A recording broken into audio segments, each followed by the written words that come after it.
saya ke depan, jadi duduk posisi saya di sini, Helmi Faisal, terus Kiai Said.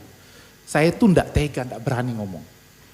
Saya langsung bisik ke Helmi Faisal, tolong bisik kepada Buya, saya bilang,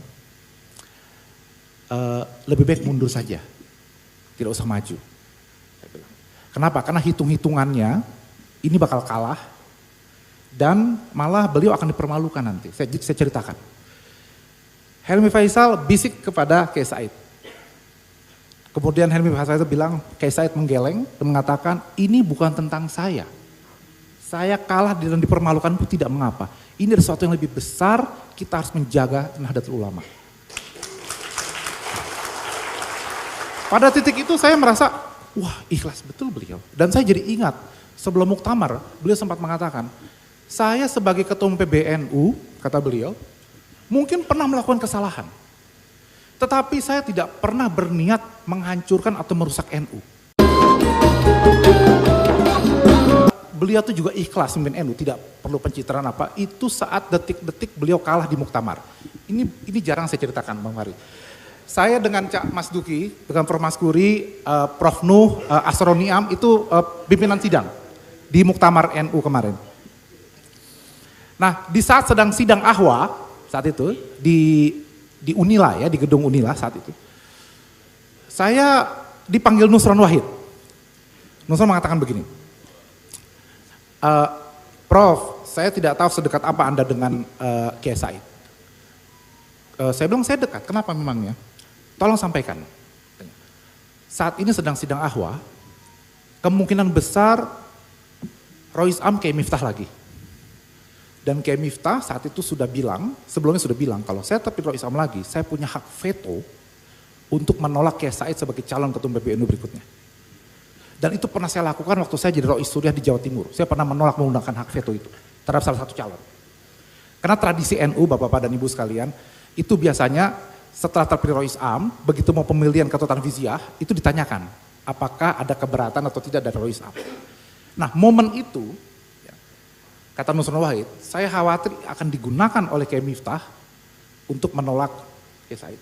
Kata Nusron, saya dalam kali ini saya berbeda pilihan dengan Kiai Said. Tapi saya tidak rela Kiai Said dipermalukan di forum muktamar ini ketika ditolak oleh Rois Am terpilih. Jadi gimana? Ya karena itu tolong Prof Nadir, saya tadi sampaikan kepada Kiai Said bahwa lebih baik panjenengan mundur saja dari pemilihan. Konsekuensinya saya akan perjuangkan kepada Rois Am agar diumumkan. Begitu menolak, Rois Am akan mengatakan saya menolak, tapi saya akan minta Kiai Said sebagai wakil Rois Am. Nah, kata Nusron, gimana? Ya, saya bilang ya saya ya siapa yang mau yang ikhlas beliau dipermalukan di forum. Kata-kata Nusron, ya ilmu beliau sangat tinggi, kita respect dengan beliau, kontribusi beliau dalam 10 tahun. Kita jaga jangan sampai terjadi peristiwa itu malam-malam itu. Kemudian saya ke depan, jadi duduk posisi saya di sini, Helmi Faisal, terus Kiai Said. Saya tuh enggak tega, enggak berani ngomong. Saya langsung bisik ke Helmi Faisal, tolong bisik kepada Buya, saya bilang, lebih baik mundur saja, tidak usah maju.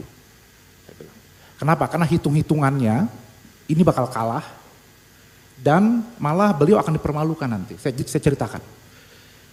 Helmi Faisal bisik kepada Kiai Said. Kemudian Helmi Faisal itu bilang, Kiai Said menggeleng dan mengatakan, ini bukan tentang saya.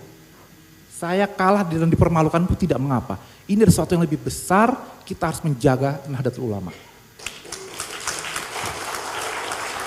Pada titik itu saya merasa, wah ikhlas betul beliau. Dan saya jadi ingat, sebelum muktamar, beliau sempat mengatakan, saya sebagai ketua umum PBNU, kata beliau, mungkin pernah melakukan kesalahan.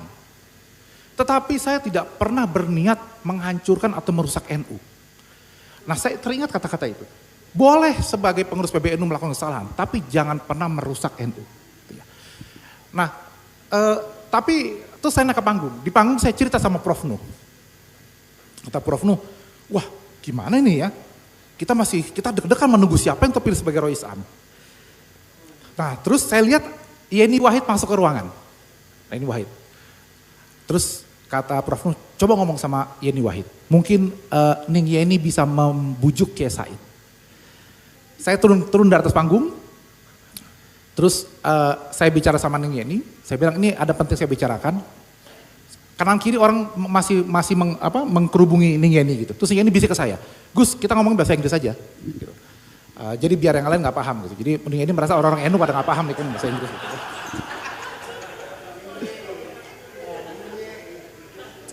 Dan memang saya kalau sama beliau kalau pembicaraan penting memang suka pakai bahasa Inggris gitu. Terus saya ngomong dalam bahasa Inggris, saya jelaskan. Terus gimana? Ya saya bilang, ya tolong sekarang dekati Kiai Said, lobby untuk mundur di titik terakhir itu. Tidak perlu pemilihan, sudahlah. Bilang. Terus karena kalau sebentar lagi terpilih Rois Amnya, Kiai Miftah akan terjadi hal yang tidak kita inginkan. Saya naik ke panggung, lagi duduk sambil menunggu. Ning Yeni saya lihat datang dan berjongkok di depan Kiai Said. Melobi itu. Terus kemudian Ning Yeni balik ke kursinya di belakang di barisan kedua, terus ngasih kode ke saya bahwa gagal, nggak berhasil. Gitu. Terus kemudian saya bilang wah ya sudah kita tunggu. Nah karena saya pimpinan sidang, saya mendapat berita bahwa sudah terpilih Rois Am saat itu, meskipun belum diumumkan. Yaitu Kiai Miftah lagi. Saya semakin gemeteran, wah kejadian lagi nih saya bilang, berarti beneran bakal kejadian ini. Ini akan menjadi forum yang tidak baik bagi Kiai Said. Saya turun lagi ke bawah, menemui lagi Ning Yeni. Saya katakan, sudah ada berita, Kiai Miftah yang terpilih Rois Am. Now it's all yours Ning Yeni, saya bilang. Coba tolong dekati lagi Kiai Said. Sekali lagi minta beliau mundur dari pencalonan.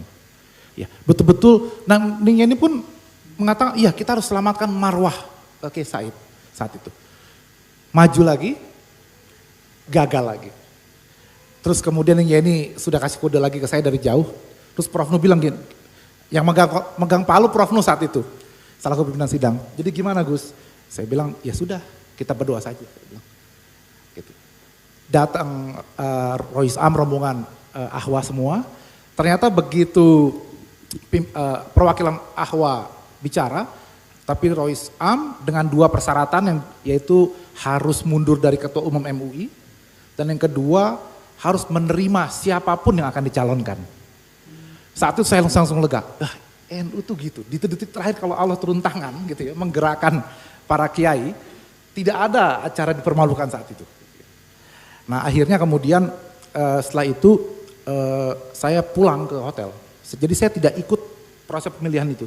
Jadi kalau dilihat di berita acara itu ada 1 kosong, kolom tanda tangan yang kosong itu saya nggak tanda tangan. Karena saya udah pulang ke rumah, saya tidur hotel gitu. Karena saya bilang wah ini saya tidak kuat melihat pertarungannya seperti apa gitu. Tapi dari situ saya belajar bahwa ternyata Kiai Said itu ikhlas. Jadi beliau bukan ambisi. Beliau merasa bahwa ada yang harus beliau perjuangkan saat itu. Nah apakah sekarang kita melihat itu atau tidak? Wallahu a'lam bishawab.